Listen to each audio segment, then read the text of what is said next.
vieron con la profe Ana, ¿verdad? Concepción de la sexualidad, enfoque sindrómico, alteraciones del ciclo menstrual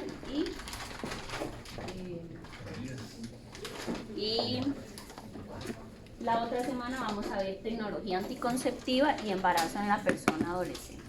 Entonces, estos temas son 12. ¿Por qué? Porque son bien complejos de abordar en los coles. De hecho, ayer que andábamos en el EMA, ¿quiénes van a estar para el EMA Gamboa? En el EMA hay muchísima apertura. Yo no saben que van para el EMA. Me preocupa. Okay. Ayer que andábamos en el EMA hay mucha apertura por parte de la dirección, pero el EMA, aunque es un cole que tiene convenio con la UCR, ¿verdad? Ustedes saben que el EMA existe la escuela EMA Gamboa, Liceo Laboratorio EMA Gamboa, y ellos tienen una conexión, cierta conexión con la U, entonces en realidad incluso son como lugares de práctica de diferentes profesiones. Ahí van estudiantes de orientación a hacer su práctica, estudiantes de educación física a hacer su práctica ahí. Y pues este año estamos incursionando desde enfermería. Sin embargo, ellos se deben y se tienen que apegar al MEP. Y ustedes saben qué pasa actualmente con el MEP y la sexualidad. No se lleva, ¿verdad? Entonces están las famosas guías, ¿verdad? De afectividad, y justamente ayer el director nos decía que va a ser bien complejo abordar el tema específicamente de sexualidad, por lo menos de manera individual.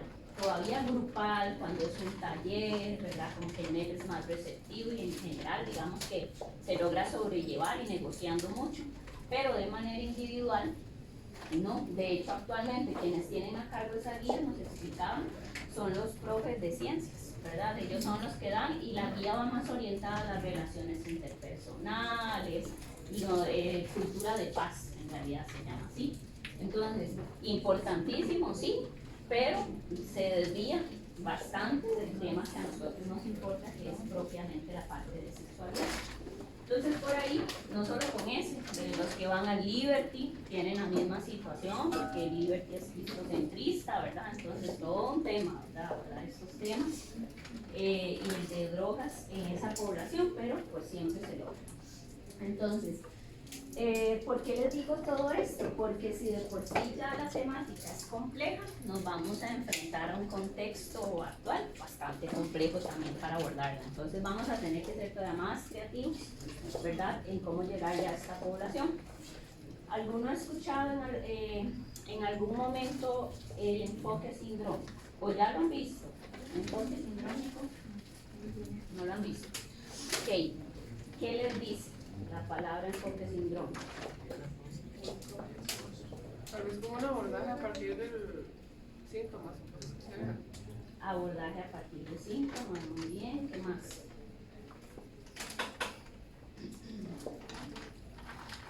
¿Qué creen que es el enfoque?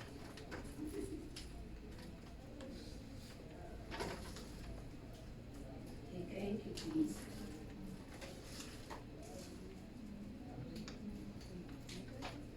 ¿Vale? Que recorre principalmente como en el síndrome en específico, pero no, por ejemplo, en la parte como social, lo puede generar en el adolescente, por ejemplo, más en la parte fisiológica y como patología. Correcto, sí, por ahí va, por ahí va. En realidad, nos vamos a dar cuenta que este enfoque nace de la Organización Mundial de la Salud y de la Organización Panamericana. Y básicamente nace porque se dan cuenta que vamos a tener situaciones o lugares en los que no es tan fácil tener laboratorios de inmediato, por ejemplo, o herramientas diagnósticas así como de acceso directo de la población, sino que vamos a depender de un montón de cosas que nosotros observamos y empezamos como a suponer que por ahí va la cosa con ese adolescente. Entonces la idea de hoy es que podamos analizar este enfoque para la valoración, atención integral del adolescente con signos y síntomas compatibles con infecciones de transmisión sexual, integrando el razonamiento clínico, prevención, educación y el rol del intervenido.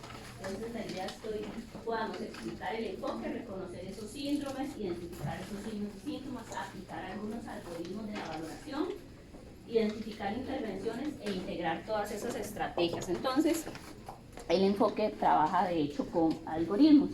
Pero por ejemplo, ante esta situación, un adolescente de 16 años consulta porque presenta flujo vaginal diferente al habitual, prurito, ardor, y los síntomas los tiene desde hace 5 días. Entonces ella sí les dice que sí he tenido relaciones sexuales, pero por favor no quiero que nadie se entere. Entonces, ¿cuál sería la primera acción que ustedes harían como profesionales de enfermería ante esta chica que se les está presentando en la consulta, ¿verdad? Y eso va a pasar muy recurrentemente, sean los casos de estudio de ustedes o chicas que ya empiezan a identificarlos con la consulta de enfermería, los buscan y obviamente piden la consultoría. Bueno, yo diría que tú estás seguro de todo lo que vamos a hablar, porque es confidencial, ¿verdad? Y que vamos a hablar hasta donde ella lo permite, hasta donde ella quiera. ¿Okay? Posteriormente le preguntaría si el flujo tiene mal olor, ¿Okay? porque probablemente, muy probablemente es una infección. Muy probablemente es una infección. No estoy muy seguro si, yo creo que sí puede, pero reasegurar ese deseo de ella de mantener la discreción, como se dice, de que pueda trabajar como conmigo, si ocupa la ayuda como un profesional con el hospital, pero si hay mucho porque nada más gente que está en como compatible, creo que se puede siempre y cuando no haya como otros. Correcto, correcto. Ahorita vamos a llegar al tema de la confidencialidad porque eso se las trae. ¿Bien? Yo le preguntaría, digamos, ¿hace cuánto inicia la actividad sexual? ¿Hace cuánto ¿verdad? Esa actividad sexual?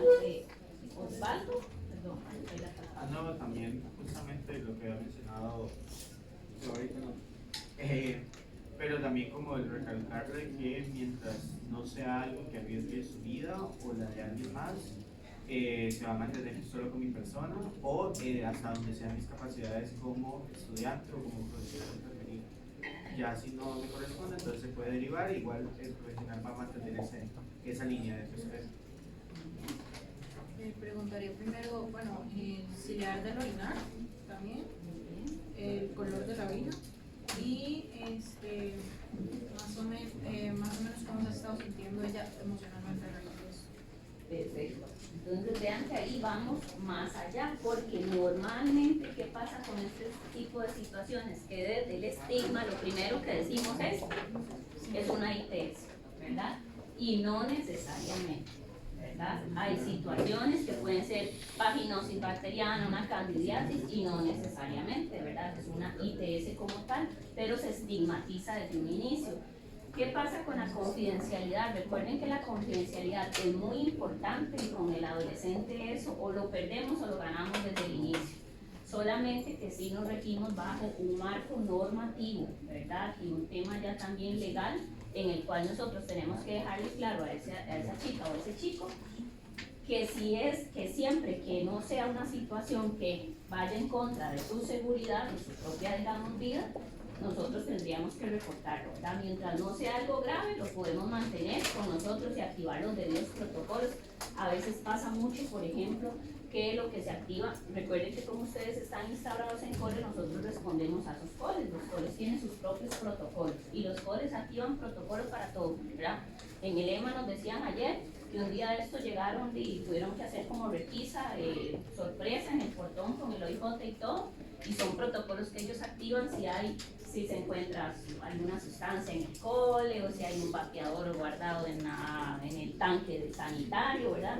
Ellos tienen diferentes protocolos para el bullying, para el tema de violencia o abuso, para el tema de la parte, por ejemplo, de relaciones impropias y demás. Entonces, siempre es importante que esa confidencialidad asegurarle al chico o a la chica que en caso de ser necesarios, nuestro siguiente escalón es el personal del cole, ¿verdad? No necesariamente su familia, porque ahí vamos escalando y muchas veces ni siquiera es que la familia se tiene que dar cuenta, porque ahora la ley, ¿verdad? Y hace mucho tiempo en realidad la ley está instaurada, las chicas pueden asistir a consulta solitas, sin necesidad de un acompañante.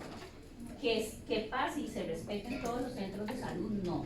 No pasa porque todavía hay muchos profesionales de salud que tienen mucho temor de hacer eso, ¿verdad? Es como, yo como obstetra casi que jugarme yo mi licencia de un aspecto en el que hay muchas nebulosas entre si se puede y no se puede. Uno sabe que hay una ley que la respalda, pero que eventualmente lo que pase con esa chica y lo que ella me pida en esa consulta puede tener una injerencia porque sigue siendo menor de edad.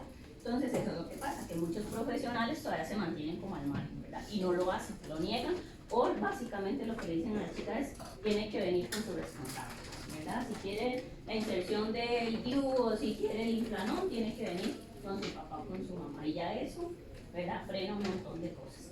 Entonces sí es importante el tema de la confidencialidad, pero vean que siempre tenemos que ir más allá. Por ahí ustedes mencionaban incluso cómo se siente ella emocionalmente con eso, qué es lo que está pasando por su cabeza, qué es el tipo de relación que está teniendo. Ahora, ¿qué necesitamos saber? Vean que ante una consulta por síntomas genitales, básicamente nunca empezamos preguntando qué ITS es la que usted tiene, ¿verdad? Primero que ni va a saber, ¿verdad? Los chiquillos, difícilmente un adolescente le va a llegar a decir a usted, es que vieras que tengo síntomas de gonorrea, o es que vieras que tengo como signos de clamidia. Ellos no le van a decir eso, le van a decir me duele, me arde, cuando tengo relaciones sexuales es muy doloroso, ¿verdad? O tengo un sangrado profuso, o tengo alguna ulceración, pero difícilmente les van a decir el nombre como tal. Entonces, si ellos no lo hacen, nosotros tampoco. Más bien nosotros lo que empezamos a indagar es, bueno, ¿qué síndrome es el que presenta esa chica o ese chico? ¿Verdad? ¿Qué síntomas está presentando? ¿Verdad? Fulanito, fulanito, especifíqueme cuáles son los síntomas. ¿Por qué hacemos esto? Porque ustedes en COYO no van a tener la parte de valoración física que sí tendríamos en un consultorio, por ejemplo. Entonces, básicamente, ustedes dependen de la buena entrevista que hagan. De eso van a depender porque no van a poder valorar físicamente las áreas genitales, ni de los chicos ni de las chicas. Entonces, dependemos de que ellos nos hagan como una descripción muy clarita de qué es lo que está pasando. Desde cuándo está teniendo esos síntomas, qué signos podemos encontrar, qué antecedentes son relevantes. Esto ha sido recurrente, viene pasando ya desde hace algunos años. Existe riesgo de complicación, hay algunos síndromes que si no se tratan adecuadamente sí pueden llegar a producir endometriosis, enfermedad pelvico-inflamatoria y demás. Necesitamos más pruebas y qué intervención es la que corresponde. Profe, digamos, en esos casos, evidentemente ya hablamos que no se va a hablar ningún tipo de área genital y nos vamos solo por descripción. Llevar imágenes podría ser de utilidad. Podría ser, y más que todo que ustedes le puedan describir a la persona, mira, la secreción que usted tiene es una secreción purulenta, amarillenta, ¿verdad? A veces con un brochure uno les puede explicar, en la parte grupal se da muchísimo, que más bien ellos vean, porque a la larga explicándoles ellos no logran identificar qué es una llaga, qué es una herida, qué es una lesión, ellos dicen, bueno, esto es o no es, ¿verdad? De hecho, creo que hay una estrategia que están implementando últimamente en la clínica del adolescente, si no me equivoco.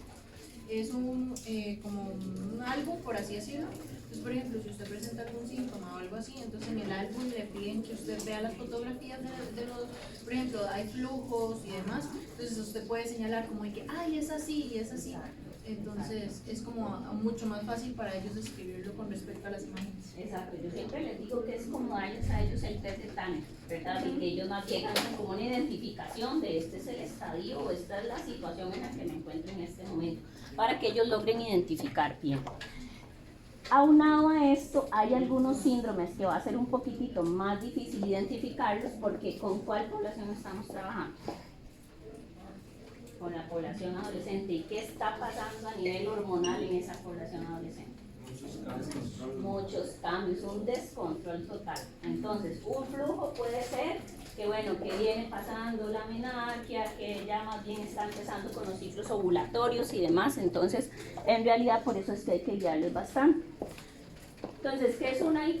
Vea que básicamente aquí son las infecciones de transmisión sexual que pueden transmitirse principalmente mediante el contacto sexual, sea contacto vaginal, oral o anal, que están causadas por bacterias, virus y parásitos. No me voy a detener en eso. Pero sí, lo que quiero que se queden ustedes claros es que muchísimas son asintomáticas. muchas, la gran mayoría. Entonces, cuando nosotros llegamos a abordar a un adolescente, ya a veces es tarde. ¿Por qué? Porque pasó mucho tiempo en que no tuvo ningún tipo de signo, ni ningún tipo de síntoma, que nosotros, o que él pudiera hacer una lectura del mismo para referirnos. Entonces, la OMS sí destaca que muchas pueden cursar sin síntomas, lo que va a limitar las posibilidades del manejo exclusivamente sindrómico, porque el enfoque sindrómico trabaja con síntomas, y si yo no tengo síntomas, evidentemente no lo puedo aplicar, ¿verdad? Entonces, ahí sí es cuando el enfoque sindrómico se podría ver seriamente limitado, y es cuando entonces tengo que integrar estrategias diagnósticas y identificación de casos asintomáticos cuando estén pues, disponibles, ¿verdad? Entonces, por ejemplo, acá pasa mucho, recuerdo hace unos años que nosotros tuvimos que ir de gira a una zona indígena, Chinaquichá, porque hacer papanicolados. Entonces, a lo que fuimos es hacer papanicolados a un montón de usuarias que lo que había en la clínica de Chinaquichá era un enfermero, y las indígenas no se querían hacer el Papa Nicolás con un enfermero, lo querían un montón, lo apreciaban, pero ya cuando eran cuestiones más invasivas de hacerme un PAP, ellas solicitaban a una enfermera, a una mujer. Entonces nos llevaron a varias obstetras allá a la zona indígena, y muchas de, cuando estábamos haciendo el PAP, mucho de lo que se ve son signos y síntomas de ETS, y empezamos a hacer el estudio y nos damos cuenta que particularmente es una zona en la que se dan muchas infecciones de transmisión sexual, múltiples parejas sexuales, las señoras, ¿verdad? Ahí en el consultorio le decían, aún ya hablan hasta la infidelidad del esposo, ¿verdad? Y demás, le contaban a uno y le contaban, es que es un pueblo pequeño, ¿verdad? Mi esposo tuvo contacto con tal usuario o con tal persona, vino, tuvo relaciones conmigo, pero son usuarias que si uno no las detecta ahí, difícilmente van a ser detectadas a tiempo. Porque ellas nos contaban que, por ejemplo, la muestra del PAP a veces dura un mes en ser trasladada hasta el EVAI central para ser estudiada la muestra e identificar realmente qué hay, ¿verdad? Entonces, ahí en qué nos basábamos nosotros, mucho en signos y síntomas que veíamos: el color de la secreción, el olor de esa secreción, la consistencia de esa secreción, ¿verdad? Porque si no pueden pasar también asintomáticas. ¿Por qué son importantes en el adolescente? Vean que cuando estamos tratando una ITS en la persona adolescente, ahí sí ya es totalmente diferente que tratarla en un adulto. Vean todas las implicaciones que tiene. Es un adolescente que está en una sexualidad en construcción, ¿verdad? Lo que acaban de ver ustedes con la profe Analisa. Están en esta búsqueda, tienen realmente acceso a los servicios de salud, como está el tema de la confidencialidad, ¿verdad? El hecho de que ellos logren hacer como ese enlace o conexión con algunos de ustedes ya es ganancia, porque a la larga van a ser la primera persona con la que realmente él se va a sentar y se va a abrir con respecto a estos temas. Hay muchísimo estigma, ¿verdad?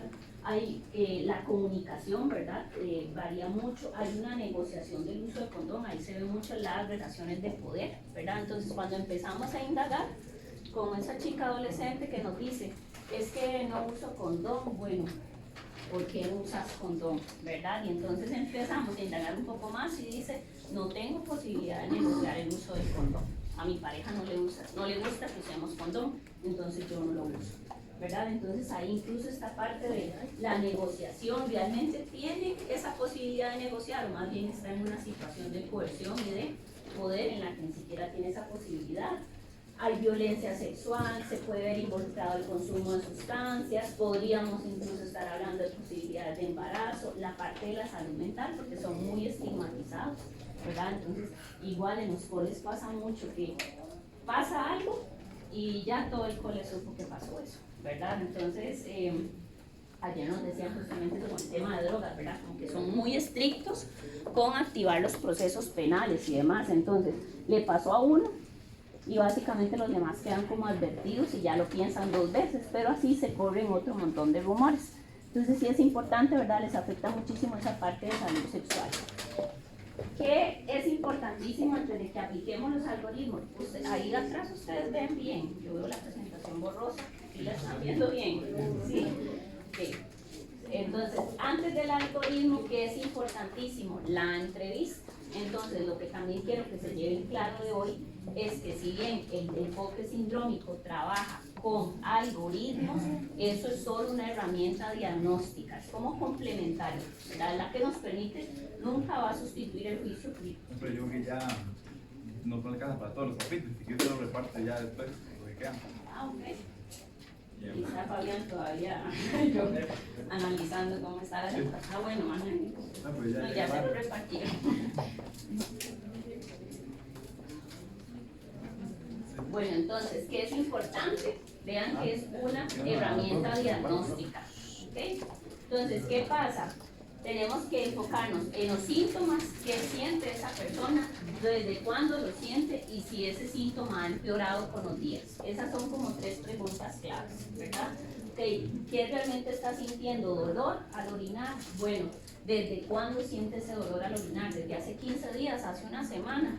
Ha ido empeorando con el tiempo, ¿verdad? Ellos probablemente a uno a veces le pueden llegar a decir, mira, sí, empecé con dolor, pero ahora también estoy sangrando, ¿verdad? Entonces, es importante ir viendo eso. Características, todo lo que vamos a ver sobre el flujo, el olor, el color, el prurito, el dolor, ¿verdad? La disfuria, ese ardor o dolor al orinar, lesiones, sangrados, dispaurenia, ¿verdad? Que es ese dolor que les decía antes, durante o después de las relaciones coitales, ¿verdad? Entonces hay usuarios que refieren muchísimo dolor durante el acto coital. Y ya eso no es normal, ya eso nos tiene que decir a nosotros algo, incluso si es antes, durante o después, que pasa también muchísimo. Y la historia sexual, entonces, ¿cuáles son las relaciones sexuales recientes? ¿Qué tipo de prácticas sexuales está teniendo? ¿Verdad? La próxima semana vamos a ver con los métodos anticonceptivos, que ahora se habla incluso hasta de los dedales, ¿verdad? Por si se van a estimular a las personas. Si uno tiene un uñero y una tiene una infección, ya ahí hay riesgo, ¿verdad? Entonces ahora ellos en los coles le hablan a uno hasta de, se hicieron un dedal hasta con un preservativo. Bueno, técnicas y creatividad son en realidad en los coles, entonces la próxima semana lo vamos a ver. Pero bueno, ¿qué tipos de prácticas sexuales están teniendo? Si están usando realmente el preservativo, si hay una nueva pareja por ahí y si hay algún antecedente de ITS, ¿verdad? Entonces, es como en lo que vamos a enfocar nosotros la entrevista. ¿Y qué pasa? Que entonces, cuando estamos en esa entrevista, es muy importante que hablemos de sexualidad sin juzgar. Entonces, vean la diferencia en esas preguntas. Vean que no es lo mismo que yo diga, ¿cuántas parejas ha tenido usted? Imagínense si yo de frente le entro a un adolescente así, de una vez, más bien. Hay muchas preguntas que, dependiendo del juicio que ellos vean en uno, van a querer decir más información o automáticamente ahí pararon y dicen, más bien ellos empiezan a seleccionar qué decir. Y cuando ellos empiezan a seleccionar qué decir, ya nosotros perdimos información importantísima porque básicamente nuestra entrevista quedó a medias. Nos van a decir lo que les convenga, que nosotros sepamos. De hecho, una cosa que hablábamos con la profe igual en la clase de sexualidad del año pasado es que el juicio comienza incluso desde la expresión facial. Si a mí me dicen algo, yo digo, exacto, o hago una cara o algo así, desde ya comienza el juicio. Entonces, o pasa que ustedes están en parejas y a veces la chica dijo algo y ustedes se vuelven a ver y uno con las miradas y dijeron todo, ¿verdad? Y la chiquilla ahí enfrente, entonces ella también, ¿verdad? Dice, bueno, ¿qué habré dicho? Me están juzgando, ¿por qué les dio risa? ¿Verdad? ¿Por qué volvieron los ojos? ¿Verdad? Entonces eso que dicen acá es importantísimo. Entonces vean qué diferente es que yo les diga, bueno, ¿has tenido una o más parejas sexuales recientemente? ¿Verdad? Entonces, que incluso le permite a ella ahondar un poco más. ¿Por qué no usaste condón? Eso es totalmente enjuiciador, ¿verdad? Eso básicamente yo le estoy diciendo, eso está mal, ¿verdad? ¿Por qué lo hizo? Casi que regañando, ¿por qué usted no usó condón? ¿Verdad? Es qué dificultades has tenido para utilizar el preservativo, porque a la larga es una chica que nos dice, yo no tengo dinero para adquirir el preservativo, ¿verdad? Y mi pareja tampoco. O el que sí tiene no lo quiere utilizar, ¿verdad? O no quiere que lo utilicemos. Entonces, ahí otra vez, con una pregunta tan sencilla, ya puedo empezar a indagar cómo están esas relaciones de poder. ¿Tienes relaciones normales? qué es normal. O sea, eso es súper subjetivo, ¿verdad? Lo que es normal para una persona puede que no lo sea para mí, lo que para mí es normal para la otra no. Entonces, desde ahí también, bueno, ¿qué prácticas sexuales has tenido? ¿Verdad? Entonces, ahí más bien abro la posibilidad a que ella, ¿verdad?, también tenga ese abanico de opciones que me quiera y pues comentar. Entonces también la forma, siempre decimos, ¿verdad?, parte también de las habilidades no técnicas de enfermería son saber preguntar. Y esto que hablábamos de la confidencialidad, ¿verdad? Ustedes lo mencionaban al inicio, siempre necesitan un espacio seguro, respetuoso, privado, libre de estigma y que facilite la comunicación en la medida en que esa confidencialidad nos permita, ¿verdad? Como todo tiene un límite, y lo que les decía, si hay algo que atenta contra la seguridad o la vida de ese chico o de esa chica, tenemos que comentarlo. Y esto sí es importante que ustedes se lo comenten y se lo dejen claro al adolescente antes de empezar, ¿verdad? Porque si no, luego sí podemos entrar en un juego de que usted me dijo, no me dijo, ahora usted me va a traicionar, usted le va a decir a tal persona y esa no era el acuerdo. Entonces siempre recuerde que todo lo que vamos a hablar aquí se va a quedar acá, a menos de que sea necesario referirlo, ¿verdad? Por un tema ya de seguridad. Por ejemplo, lo que nosotros decíamos el otro día, relaciones impropias. O sea, la relación impropia no es algo que yo puedo decir, voy a dejar a ver si ella decide dejar al Señor. No, digamos, eso hay que referirlo, ¿sí? Porque ahí hay una situación de abuso importante. Entonces, ya llegando al manejo sindrómico, vea que este se basa en identificación de grupos uniformes de síntomas y signos fácilmente reconocibles. Entonces son todos los signos. Y la administración de un tratamiento dirigido contra la mayoría de microorganismos. Entonces, ¿por qué es tan útil en zonas fuera del GAN? Porque básicamente lo que decimos es, puede tener este o este síndrome, que puede estar causado por clamidia, gonorrea y demás. Entonces doy un tratamiento que podría atacar a la mayoría de esos, ¿verdad? Evidentemente nunca va a sustituir la parte diagnóstica propiamente, esto es una parte inicial, pero yo siempre tengo que complementar esto y pues con todo lo que implica ya, por ejemplo, el seguimiento, las parejas, darle ya la referencia y demás. Entonces vean que atacamos la mayoría de microorganismos, o por lo menos los más peligrosos, para dar contención mientras esa persona tiene acceso a los servicios de salud ya de un segundo o tercer nivel. Y es una estrategia que utiliza esos pasos. Entonces, lo primero, síntomas, signos e historia clínica. Entonces, como les decía al inicio, como en valoración física no vamos a tener un panorama tan claro, no podemos revisar, tenemos y dependemos de una historia clínica bastante exhaustiva, ¿verdad? Esa idea del álbum, de las imágenes, eso ayuda un montón, ¿verdad? Para que ellos tengan claridad de qué es lo que les está pasando. Paso 2, identificamos el síndrome. Paso 3, aplicamos el algoritmo. Paso 4, damos como el manejo inicial, y ya el 5 es obviamente educación, prevención, pareja y seguimiento.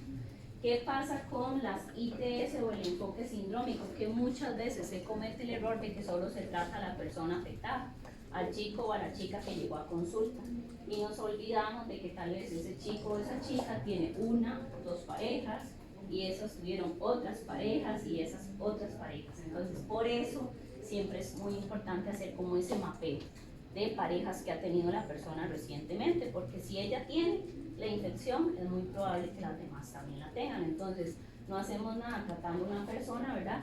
Si por ahí se está también propagando la infección. Entonces, siempre es importante contemplar eso. Y algo que sí quiero que quede claro, vean que aquí están como los dos enfoques, el etiológico y el sindrómico. No es que quiero que para esta clase escojan como un bando en específico, en realidad ellos se complementan. Pero la diferencia es que, por ejemplo, el etiológico sí busca identificar el microorganismo o el agente como tal. Por eso utiliza pruebas diagnósticas, que sí tendríamos acceso en ese enfoque. Puede requerir los laboratorios, tiene un tratamiento ya muy específico para ese microorganismo y puede requerir esperar resultados. Pero vean que el sindrómico más bien identifica el síndrome, utiliza signos y síntomas, no puede hacer el laboratorio como tal, permite actuar en la consulta, por eso se utiliza tanto en los colegios, porque ustedes en las consultas de enfermería que van a tener instaladas en los colegios, no van a tener un laboratorio, claramente, ¿verdad? Y no van a tener acceso a, bueno, lo refiero de una vez y mañana me viene con el resultado. Entonces, ustedes dependen exclusivamente de este enfoque sindrómico, porque es casi que el chico se tiene que ir de ahí de una vez con la consulta realizada, ¿verdad? Difícilmente es como que yo le puedo decir, bueno, déjeme ver y le voy a dar seguimiento, casi que es en el momento darle una vez la educación. Se puede referir para que reciba un tratamiento dirigido al síndrome como tal, ¿verdad? Al EVAIS, y pues lo que sí facilita es una intervención muchísimo más temprana, porque entonces no dependemos, ¿verdad?, de que el chico empiece a hacer cambios en su estilo de vida hasta haber recibido un laboratorio. Y esos son como los principales síndromes que pueden presentarse a nivel de adolescencia, ¿verdad? La secreción uretral, flujo vaginal, la úlcera genital, el dolor abdominal bajo, que es el que se puede complicar más severamente, y el bubón inguinal, ¿verdad? Entonces, no sé cuál es el 5, perdón. No sé qué es. ya te los voy a ir diciendo. El bubón inguinal es como una inflamación que se da. Pero entonces vean que tenemos la secreción uretral, que básicamente, ¿qué vamos a buscar con esa secreción? Para efectos del módulo y del examen, no entran tratamientos, ¿verdad? Se los puse ahí nada más de referencia para que ustedes pues conozcan como cuál es el tratamiento base que se daría ante ese síndrome, pero no es que entran en el examen. Entonces, ¿qué pasa con las manifestaciones clínicas específicas de esta secreción uretral? Que hay secreción uretral, disuria, y hay un aumento de la frecuencia urinaria. Entonces tenemos como tenesmo vesical. Entonces es ese adolescente que les dice, yo fui a vaciar vejiga, pero otra vez tengo ganas de ir a orinar, y tal vez va a orinar y lo que salen son muy poquitas gotitas, ¿verdad? Incluso con ardor. Entonces, esas manifestaciones más una secreción purulenta, ¿verdad? Ya nos puede estar diciendo a nosotros que por ahí estos son los dos agentes que podrían estar interactuando. Entonces, la evidencia nos dice que tanto la gonorrea y la clamidia son los principales agentes a considerar si yo veo alguna situación de síndrome de secreción uretral. ¿Okay? Esos son los dos. Y entonces el tratamiento que damos, la ciprofloxacina y la doxiciclina, como para afectar o atacar a esos agentes en general. Vean que así se vería eso que ustedes mencionaban ahorita de los tipos de flujo que puede haber en el pene, ¿verdad? Entonces esa imagen desde lo que es normal, ¿verdad?, con una hidratación uretral casi transparente, hasta lo que podría ser, ¿verdad?, ya una secreción prostática, una posible uretritis, gonorrea. Vean que en la gonorrea ya empieza a ser más amarillento, verdoso, más espeso, una posible infección por clamidia que tiende a ser una secreción más grisácea, y está obviamente la parte anormal, que es cuando ya hay un sangrado, ¿verdad?, en la orina. Entonces ya ahí tendríamos que también empezar a indagar. Y estos son los famosos algoritmos, ¿verdad? Entonces de esos algoritmos no hay forma de cómo perderse. Es básicamente que llega un adolescente, se queja por la secreción uretral, ustedes realizan historia clínica, examinan, obviamente ahí ponen exprime el pene si es necesario. Ustedes no van a hacer eso, ¿verdad? Eso solamente si el llegar a una consulta en EVAIS, y básicamente decimos, bueno, ¿hay una secreción uretral confirmada? ¿Sí o no? Sí, se le da el tratamiento por secreción uretral. Entonces aquí evidentemente es donde nosotros referiríamos, ¿verdad? Se hace la referencia de que tiene toda la sintomatología, todos los signos, todas las señales de un posible síndrome de secreción uretral, y básicamente en el EVAIS ellos terminan de complementar esto. Entonces el chico va, se le proporciona consejería en ITS, ¿verdad?, en el mismo VIH, se le proporcionan condones, ¿verdad? Ustedes saben también que el adolescente tiene derecho a los condones y se les despachan como una receta de medicamentos normal, ¿verdad? Se les van dando ahí como promesa. Se trata a la pareja y se le da cita en 7 días. Es como el tratamiento que van a hacer en el EVAIS. Si no tiene una secreción uretral confirmada, entonces nos preguntamos, bueno, ¿hay presencia de úlceras genitales? Si hay presencia de úlceras genitales, nos vamos a ir a utilizar el programa de úlceras genitales.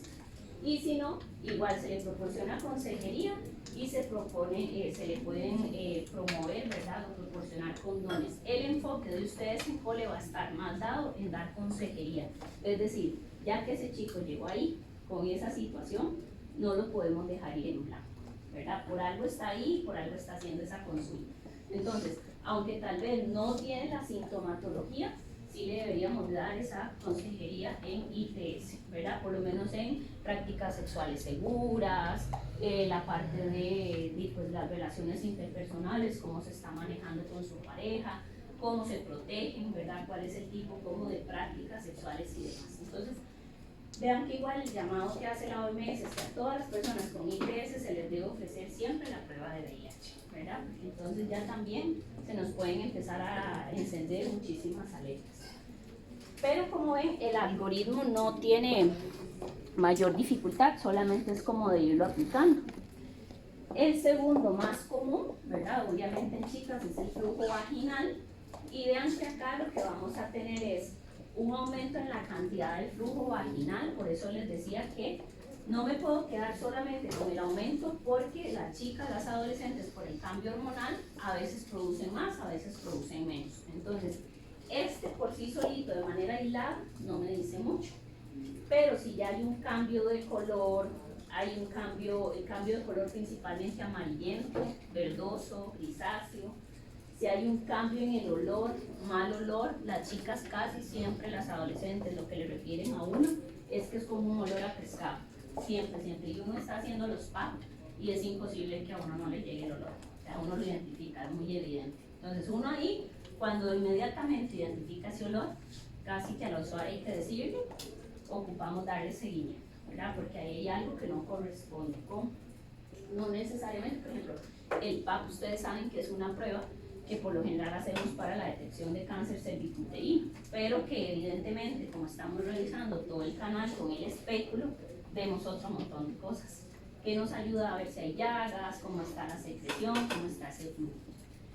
Entonces, prurito, mucha picazón, ellas lo que refieren es que es mucho ardor y mucha picazón en la zona vaginal, irritación vulvar, disuria, que es esto que les decía del dolor al orinar, y disforenia, que es dolor antes, durante y después de las relaciones coitales.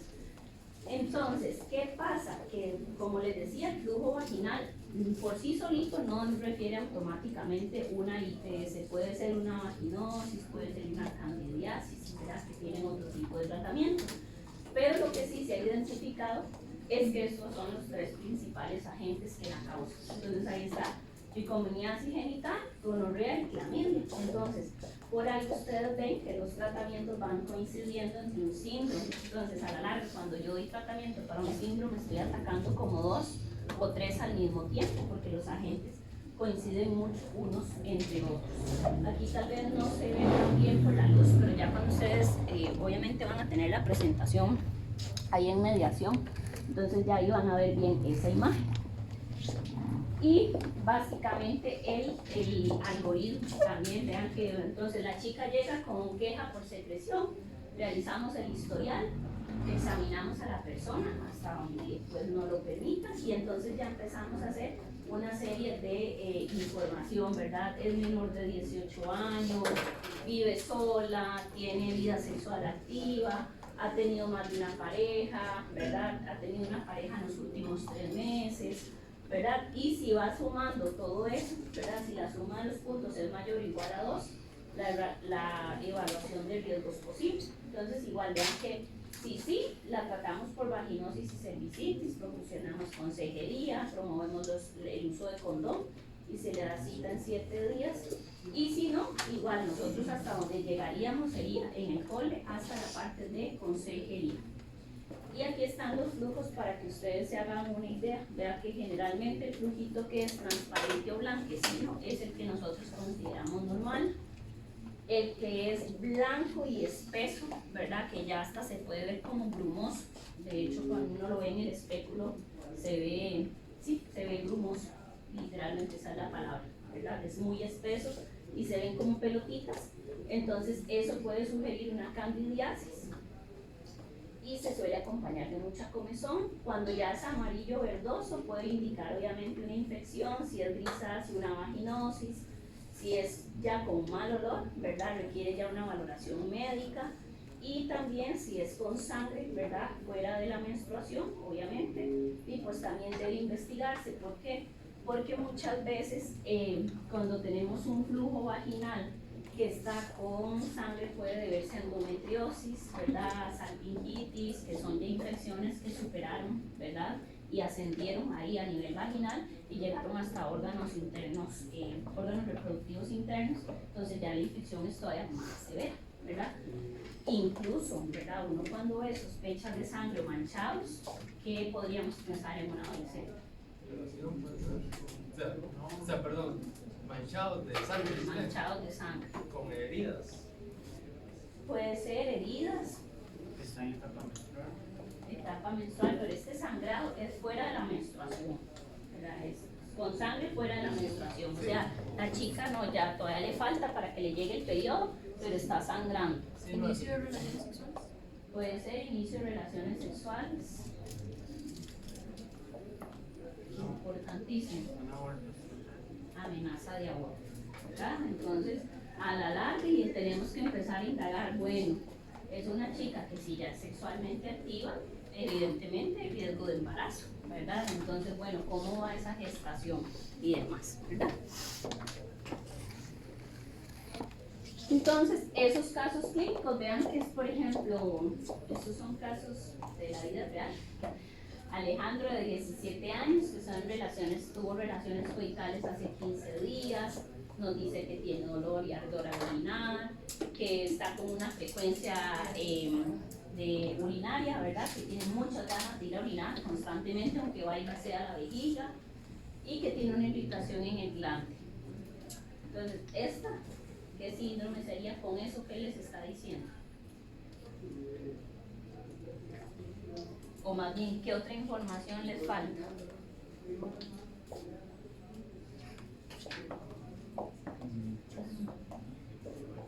Disuria, tenesmo vesical y tiene una irritación en el glande. Tenesmo es como urgencia urinaria, que va hacia la vejiga, pero después quiere ir otra vez y le salen solo gotitas. Cistitis. Secreción vegetal. Exactamente. Y la otra, vea que sin decirles, ya inició igual relaciones coitales, flujo vaginal con ardor al orinar, dolor durante el coito, a todos los números ganados de qué? De síndrome de flujo vaginal, ¿verdad? Entonces vean que siempre igual nos preguntamos, bueno, ¿cuál es el síndrome? Pero también qué otra información nos falta, porque el síndrome es súper fácil de identificar, ¿verdad? No hay como mucho por dónde defenderse. Pero bueno, ¿qué otra información nos falta? ¿Qué diagnóstico diferencial tenemos que tomar en cuenta, ¿verdad? De esto que les decía, por ejemplo, la parte de, que ahorita lo vamos a ver, síndrome de dolor en la parte baja del abdomen, muchas veces el diagnóstico diferencial son trastornos gastrointestinales. Entonces, chicas que nos dicen, no, es que se me olvidó decirle que yo soy intolerante a la lactosa. ¿Ya? Y uno, ok, pero entonces eso es un diagnóstico diferencial, mira, hace cuánto estás consumiendo lácteos y demás, entonces ya empezamos a hacer el historial. Entonces también es muy importante pensar en esos diagnósticos diferenciales. Un diagnóstico diferencial importantísimo que les decía en ese flujo vaginal es si hay algún tipo de aborto, ¿verdad? En una chica, o incluso, por ejemplo, si hay algún tipo de abuso sexual, ¿verdad? Cuestiones todavía más graves. O alguna lesión también, puede ser que esté sangrando por alguna lesión. O alguna lesión, ¿verdad? Ahora yo les voy a dejar en la siguiente clase de higiene menstrual, hay una guía, les voy a dejar un manual que habla incluso de cómo a veces las mujeres, ¿verdad? Con el tipo de ropa que utilizan, lo ajustada que está la ropa, ella misma se lesiona, ¿verdad? Sin ni siquiera, no necesariamente haber mediado una relación coital, sino que más bien por el tipo de prácticas a veces que tienen. ¿Cuáles pruebas podrían ser pertinentes y cuáles son las intervenciones de enfermería que realizarían? Entonces, en esos dos casos, ustedes ubicados en cole, en una consulta normal, un martes en la mañana, ¿hasta dónde llegarían? ¿qué harían? Porque les llegó Alejandro de 17 y seguidito les llegó Adriana de 16. A la entrevista. Hace la entrevista, O sea, hasta ahí, referí. entrevista y referir. Exactamente. Entonces vean que muchas veces, por ejemplo, esto que ustedes mencionaban, siempre va a ser una buena estrategia que ustedes tengan y esos brochuros o láminas, ¿verdad? Para este tipo de consultorías que les van a estar llegando constantemente, ¿verdad? Entonces las pueden estar utilizando como referencia. Este úlcera genital, que también, ¿verdad? Les dejo ahí el tratamiento como referencia, ¿verdad? Este es a nivel de chicos, este a nivel de chicas, tal vez en el PDF luego lo puedan ver mejor. Pero vean el nivel de irritación, vean aquí la llaga, por ejemplo, que tiene este chico. Entonces, ¿por qué es tan importante que ustedes puedan mostrarle esas imágenes? Porque entonces el chico dice, mira, sí, eso es lo que me está viendo cuando me baño, o no. No es eso, más bien es una mancha blanquecina, o es un bulto, o es una pápula, o es una verruga, ¿verdad? Entonces, por eso es tan importante que ustedes lleven como ese tipo de caracterización para que el chico aprenda a identificar. En esta de úlceras básicamente lo que se da es una pérdida de la continuidad de la piel y lo que se conocen ellos le van a decir a uno que tiene como una herida o una llaga, ¿verdad? Y esa herida y esa llaga evidentemente cada vez que tiene contacto o roce con la ropa, ¿verdad? O cada vez que tiene contacto con la orina, duele muchísimo. Entonces puede ser dolorosa o no, porque recuerden que muchas pueden ser asintomáticas. Puede o no acompañarse de linfadenopatía inguinal, entonces se da un abultamiento en la parte inguinal, que ya también entonces nosotros tenemos que empezar a sospechar, bueno, puede ser algún tipo de tumoración, incluso, ¿verdad?, que no hemos identificado, y lo que les decía siempre, ¿verdad?, ardor o dolor al orinar. Entonces, ¿cuáles son los agentes que pensamos casi siempre ahí? Vean que allá ahí empieza a tener protagonismo el sífilis, el chancroide y el herpes genital. Entonces, por eso es que ahí ya también interviene la parte de la penicilina. Por eso es muy importante referirlos a ellos para que vayan y cumplan todo el tratamiento antibiótico y el esquema correspondiente. Porque vean también que, por ejemplo, aunque algunos son de dosis única, algunos implican 4 veces al día, cada 6 horas durante 7 días. Entonces, vean a un adolescente tratándose o cumpliendo ese tratamiento farmacológico, el seguimiento que hay que darle. Por eso es que ahí es muy importante también cuando ya uno dice, bueno, hasta qué punto sería importante agregar, ¿verdad?, o sumar a la familia a esta fórmula, ¿verdad?, para que le pueda dar el acompañamiento que se requiere, porque si no, el adolescente va un día, al otro no, deja el esquema a medias. Por eso los algoritmos hablan mucho del seguimiento que nosotros tenemos que dar en que el adolescente cumpla el esquema completo. Si no, ¿qué es lo que pasa cuando no cumplimos esquemas? Resistencia, ¿verdad? Entonces el chico o la chica más bien se va a ir haciendo resistente. Y ese es el algoritmo, igual, ¿verdad? Vean que esa parte de úlcera genital aplica tanto para chicos o para chicas. Realizamos la historia, examinamos, si hay presencia de úlcera o historia o lesiones vesiculares. Sí, tratamos el herpes. Si no, tratamos para sífilis o chancroides, ¿verdad? Si hay lesiones con más de 4 semanas, ¿verdad? Entonces ahí también es importante ir dándole el seguimiento. A veces tenemos que hacer biopsias porque dependiendo del tiempo que haya estado ahí incubando y desarrollándose, puede que, como les digo, haya ascendido y la situación sea más grave de lo que nosotros nos podemos imaginar.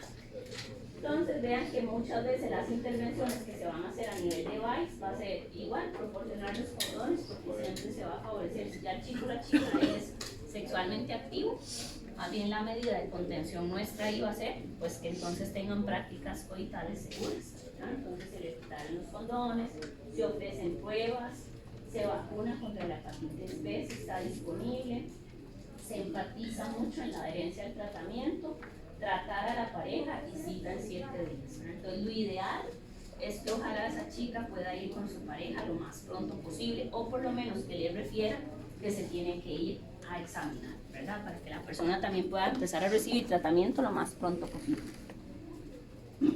Y este que les decía que es tal vez el más grave de todos, que es el síndrome de dolor abdominal bajo, que ese sí ya empieza a tener manifestaciones clínicas importantes, no solo el flujo vaginal, sino que también empiezan a tener cuadros de fiebre, empiezan a tener sangrados importantes, entonces ya y fuera de la menstruación, un día cualquiera de su ciclo, la chica tuvo un sangrado o un manchado, dolor en relaciones coitales, dolor a la movilización del cervix, tan siquiera, ¿verdad? Entonces ya la chica automáticamente responde y eso ya nos hace pensar en que puede haber incluso una enfermedad pélvica inflamatoria y esa enfermedad pélvica inflamatoria puede llevar a endometriosis, a esto que les decía, la salpingitis o incluso llevar a que se den procesos de infertilidad.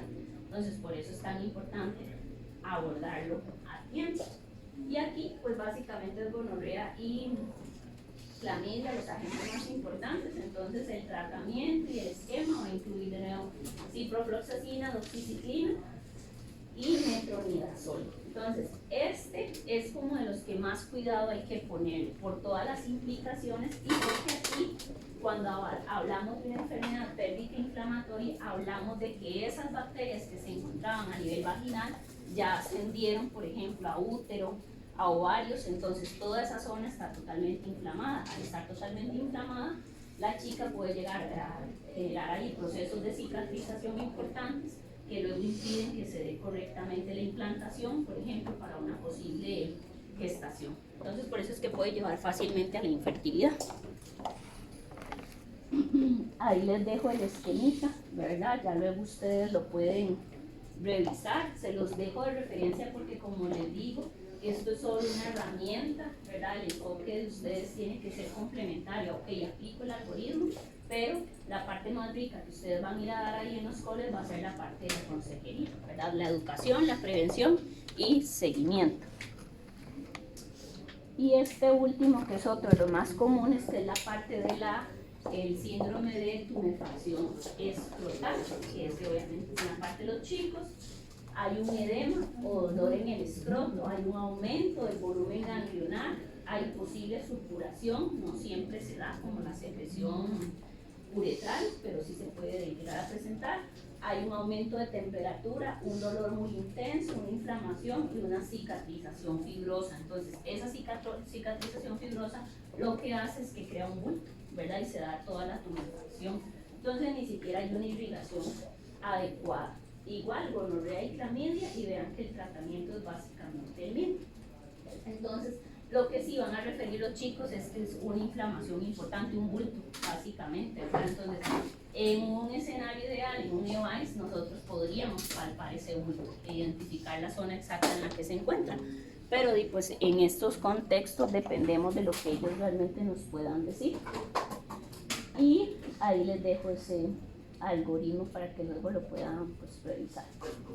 Entonces, ¿qué es lo más importante acá de la intervención de enfermería? Vea que el manejo general de la persona que tiene sospecha de tener una ITS empieza, obviamente, inicio de la consulta, se brinda información, se detecta la posible ITS que tiene, se le refiere para tratamiento y se da la parte de prevención. Entonces, ustedes ya muchas de las que vemos aquí las han ido mencionando. Primero, generar un ambiente de confianza. Entonces, pasa muchísimo que a veces el lugar que les dan a ustedes en el cole es, no sé, el pasillo, el aula, si está la parte del pasillo que va a dar al comedor.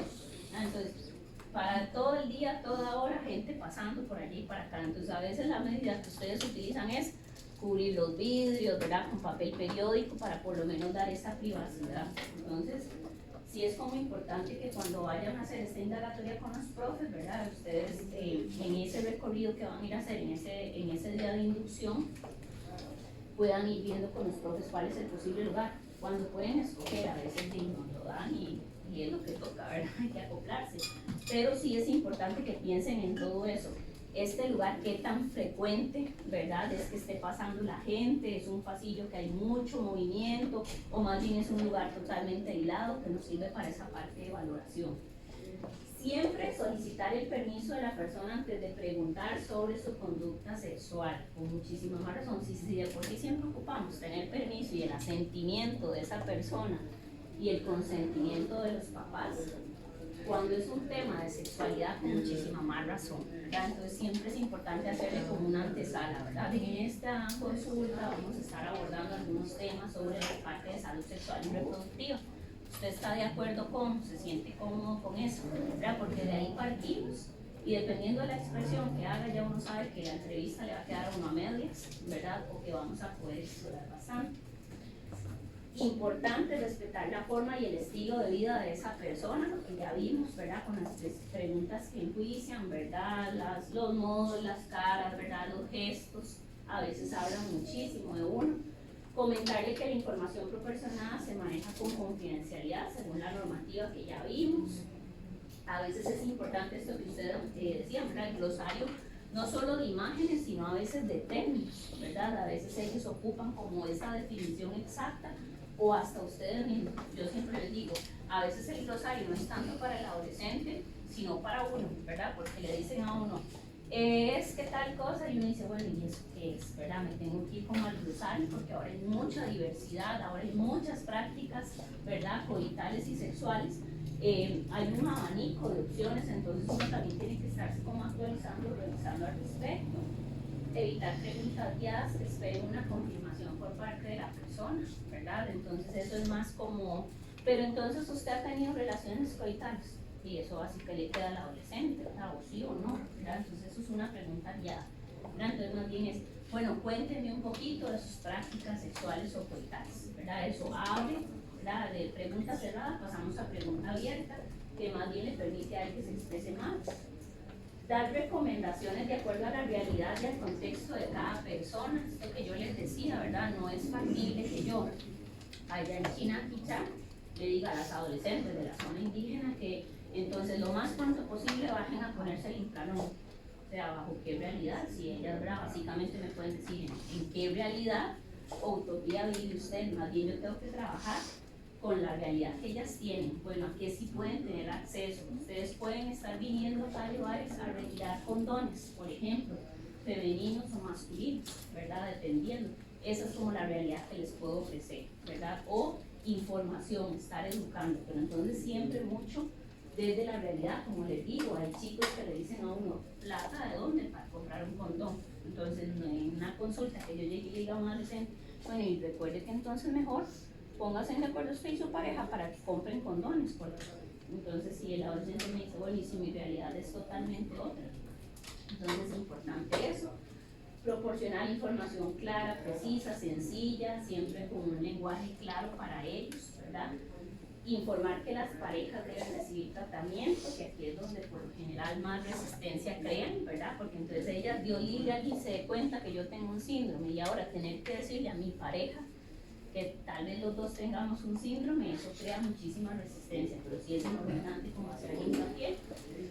Notificar la ITS en formatos establecidos y vigentes, ¿verdad? El Ministerio de Salud por lo general activa protocolos que implican algunas enfermedades que son de notificación obligatoria, entonces dependiendo también de si alguno de los síndromes se ubican, ¿verdad? O las ITS, principalmente los síndromes no tanto, pero las ITS, gonorrea, clamidia, sífilis.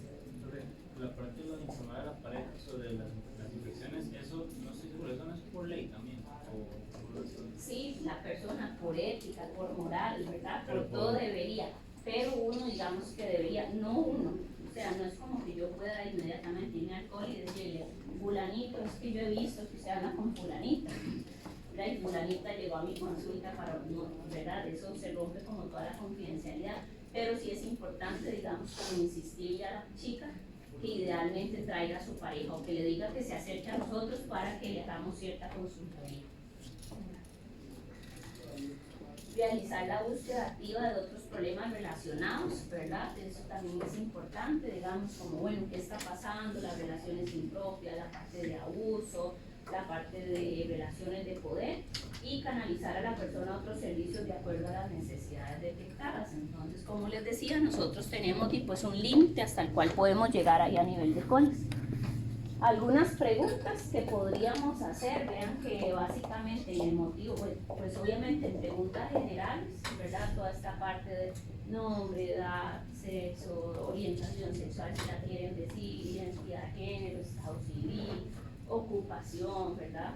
Lugar de residencia y demás.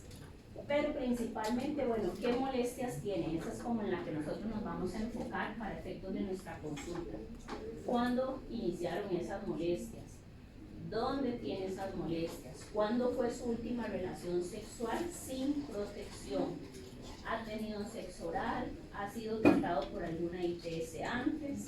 ¿Y qué medicamentos ha utilizado? ¿Verdad? Porque a la larga son personas como recurrentes, ¿verdad? Y recurrentes y que ya más bien se conocen a veces los esquemas de arriba para abajo. Y dependiendo obviamente del síndrome, ahí podríamos ir haciendo diferentes preguntas, ¿verdad? En la parte de flujo, ¿hace cuánto lo tiene? ¿Dónde está? Si tiene dolor en la parte baja del abdomen. Esta casi que siempre la hacemos indistintamente de que no estemos tratando dolor, síndrome con dolor en la parte baja del abdomen, siempre se hace por el riesgo que hay de que haya una infección interna ya más grave. Y los antecedentes relacionados o relevantes de la persona, vean que pues ahí más que en antecedentes médicos, tratamientos y alergias, el historial sexual va a ser como el protagónico nuestro en esa consulta, ¿verdad? Entonces va a ser a qué edad inició su vida sexual, tiene pareja sexual actual, cuándo fue su última relación, sus relaciones son con hombres, mujeres, con ambos, utiliza condones en sus prácticas sexuales, orales, comparte juguetes sexuales, también se da. Esa persona con la que usted tuvo relaciones tenía algún tipo de síntoma de una ITS, entonces ahí como bolitas, llagas, granos, ¿verdad? Verrugas. Si ha tenido más de una pareja y con cuántas personas ha tenido prácticas sexuales en los últimos 6 meses, ¿verdad? Como para hacer también ese mapeo. Entonces, por ahí van las preguntas que nosotros vamos a dirigir. Entonces, ahorita, vamos a ver cómo estamos de tiempo. Vamos a hacer una actividad de análisis de casos, entonces si quieren pónganse en los grupos de módulo, vamos a dividas en así por grupos.